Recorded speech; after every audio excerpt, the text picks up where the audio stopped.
जहां पर राम कथा रूपी गंगा प्रकट हो जाती है, वहां अपने आप सरस्वती जी भी आ जाती हैं और अपने आप यमुना जी भी आ जाती हैं, अपने आप कहो कैसे? भाई गंगा जी सबको लेके प्रयाग से चली गंगा सागर, सरस्वती जी को भी लेके चली, यमुना जी को भी लेके चली। क्यों भाई? प्रयाग का ही तो प्रमाण है कि प्रयाग में गंगा जी इतना विशाल रूप धारण कर लेती हैं कि समग्र, बल्कि यमुना जी अपने साथ कई नदियों को लेकर के आई प्रयागराज में। यमुना जी बहुत सारी नदियों को लेकर के कहां पहुंची हैं? प्रयागराज में पहुंची। तो गंगा जी का ऐसा विशाल स्वरूप था कि समग्र नदियों को यमुना जी के सहित उन्होंने स्वीकार कर लिया और जब प्रवाह चला प्रयागराज से आगे का, तो फिर गंगा सागर तक क्या दृश्य है गंगा जी का, बड़ा विशाल स्वरूप है गंगा जी का, है ना। और जाके गंगा सागर में तो कहना ही क्या। आप कहोगे महाराज जी यहां का स्वरूप भी आज राम कथा रूपी गंगा प्रकट हो गई ना, अब यमुना जी भी आएंगी और सरस्वती जी भी आएंगी और नदियों को लाएंगी, फिर देखो प्रवाह कितना बड़ा होता है। यहाँ पर ऐसा त्रिवेणी संगम का स्वरूप अभी 5 दिन में तैयार हो जाएगा। आज तो पहला दिन है, अभी 4 दिन शेष हैं कि नहीं। ऐसा त्रिवेणी संगम, आप कहोगे महाराज वो वाणी से कुछ भी कह लो, क्योंकि आप वक्ता हैं, वक्ता लोग तो वाणी के धनी होते हैं, तो अपनी अपनी बात कह के कह जाते हैं। अरे देखो भैया, वाणी से कहने से क्या होता है, जब तक जो है प्रमाण न मिल जाए, तो प्रमाण यदि मिल रहा है तो तुम्हें स्वीकार करना पड़ेगा। तो आपसे एक बात कह रहा हूं मैं, सुन लीजिए। ये वास्तव में तीर्थराज प्रयाग का स्वरूप हो गया। यही अंतर है कि घर में भी कथा हो सकती है, चबूतरे पर भी कथा हो सकती है, लेकिन मैदान में, ग्राउंड में भी कथा हो सकती है। लेकिन समस्या ये है कि जहां विस्तार होगा, मैदान होगा, घर में संगम होगा कहीं? ये बताइए आप। इसलिए जरूरत है, लोग यही तो कहते हैं कि घर में कथा हो जाएगी, कोई दिक्कत नहीं है, ये तो सब विस्तार कर देते हैं, फालतू का प्रपंच। गलत। ये संगम का स्वरूप है। ये जो विशाल व्यवस्था दी गई है, ये संगम का स्वरूप है। ये प्रयाग बना दिया आपने। भले ही बांदा का रेलवे स्टेशन का ग्राउंड है, लेकिन क्या बना दिया है? प्रयाग बना दिया है। आपने बनाया, आपकी आस्था ने बनाया है, आपकी व्यवस्था ने बनाया है। कैसे बनाया है? गोस्वामी जी कह रहे हैं अचल प्रयाग और सचल प्रयाग, 2 प्रकार के, अचल और सचल। अचल प्रयाग बांदा से 220 किलोमीटर या 200 किलोमीटर होना चाहिए। कितना है? 220। चलो हम भी तो कह रहे हैं 200 या 220, तो यहां से 220 किलोमीटर है तीर्थराज प्रयाग, है कि नहीं? कौन सा प्रयाग है वो? अचल प्रयाग है ना। लेकिन प्रयाग अचल ही नहीं है, प्रयाग सचल भी है। तो पूछा गया तुलसीदास जी से कि अचल प्रयाग कौन है? बोले भौगोलिक दृष्टि से अगर देखोगे तो उत्तर प्रदेश की सीमा में प्रयाग स्थित है। बोलो है कि नहीं? उत्तर प्रदेश भौगोलिक दृष्टि से पहले आर्यावर्त में था, अब वो प्रदेश की स्थिति में विभाजन हुआ तो उत्तर प्रदेश में आ गया प्रयागराज। कहे वो प्रयागराज अचल प्रतिष्ठित है। लेकिन याद रखना, रामचरितमानस के सिद्धांतानुसार सचल प्रयाग, चलता फिरता प्रयाग कौन है? बोले चलता फिरता प्रयाग कौन है? कहे मुद मंगलमय संत समाजू, और जो जग जंगम तीरथ राजू। जहां संत समाज चल के पहुंच जाए और बैठ जाए, स्थापित हो जाए, बस वहीं पर सचल प्रयाग प्रकट हो जाता है। तो हम लोग चल के आए हैं, बोलो ये यहाँ क्या बन गया है? सचल प्रयाग, सचल प्रयाग बन गया है।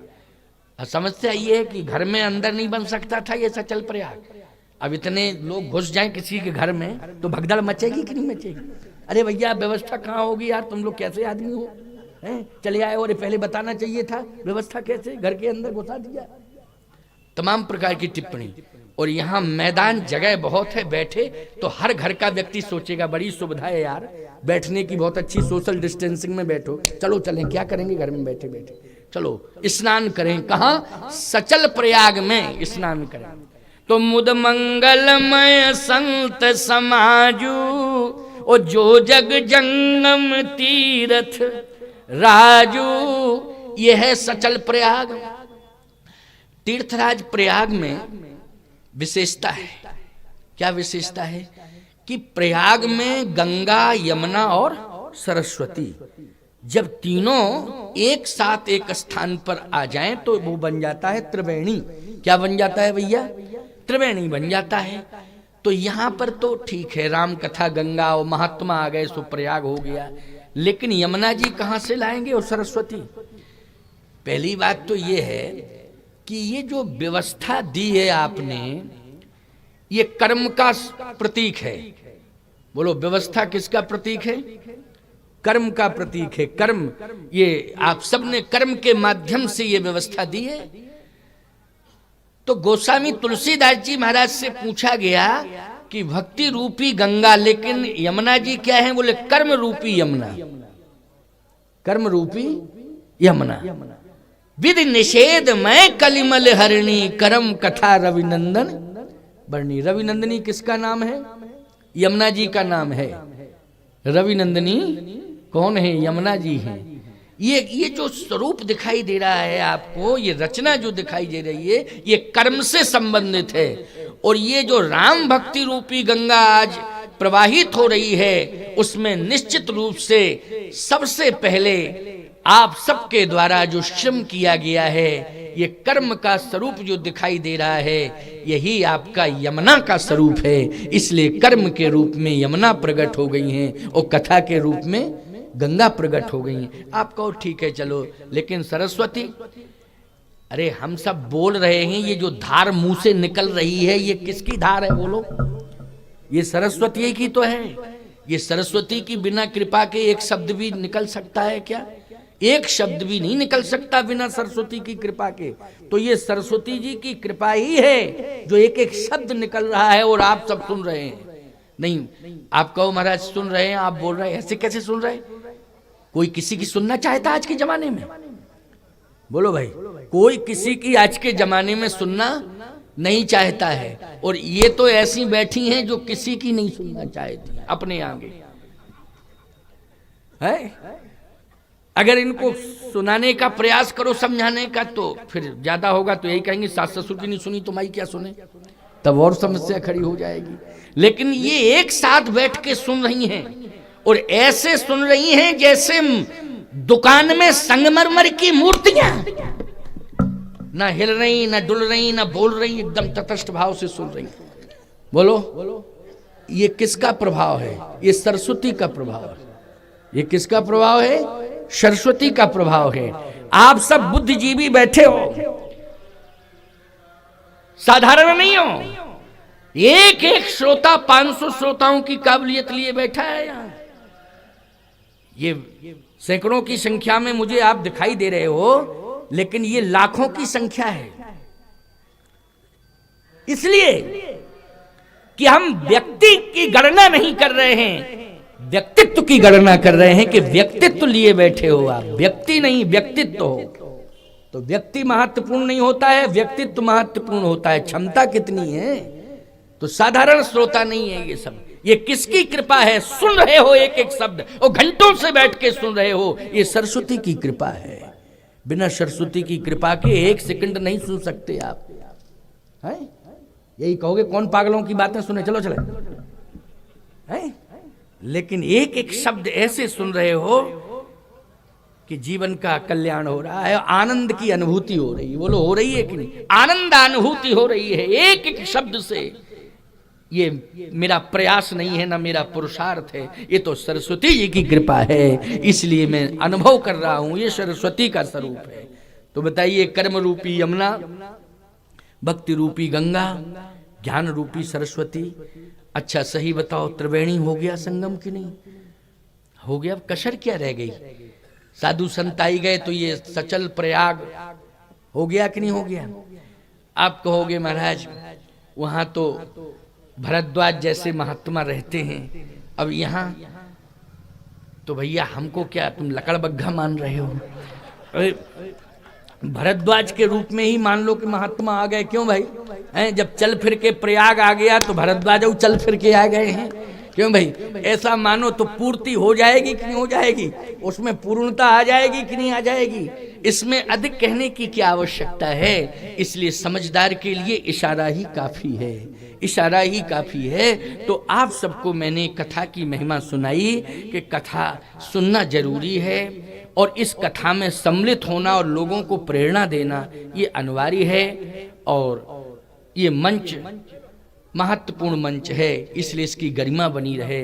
तो आप सब इसके लिए आज की विशेष उपस्थिति में नागा रमेश दास जी हैं, शशिभूषण दास जी हैं, और कौन कौन, देवी जी का नाम क्या है, कात्यायनी देवी हैं, और हमारे हमें लगता है कि यज्ञेश जी भी बैठे हैं क्या है? लग रहा है कि और कोई हैं? अच्छा अच्छा, चेहरा मोहरा सा लग रहा था इसलिए। तो इस तरह से आप सब जितने श्रोता हैं वो श्रोता भी वक्ताओं की काबिलियत लिए ही बैठे, क्योंकि वक्ता निश्चित रूप से श्रोता जब अच्छे मिलते हैं तब अपने विचार अच्छे देता है। श्रोता अगर अच्छे न मिले तो विचार कहां से अच्छे निकलेंगे? इसलिए सब साधुवाद के पात्र हैं। जितने लोग आप बैठे हो सब साधुवाद और आशीर्वाद के पात्र हो। और कल कुछ वक्ता और आ रहे हैं, शायद 1-2 वक्ताओं की बढ़ोतरी हो जाएगी, है ना? हाँ, तो 2 वक्ता और आ जाएंगे कल, तो और मंच सज जाएगा, भर जाएगा, सबका प्रवचन सुनने को मिलेगा।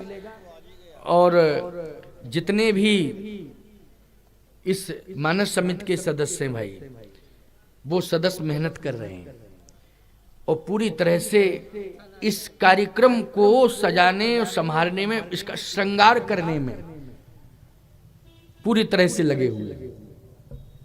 तो ये समझ लीजिए कि आप उसमें बयो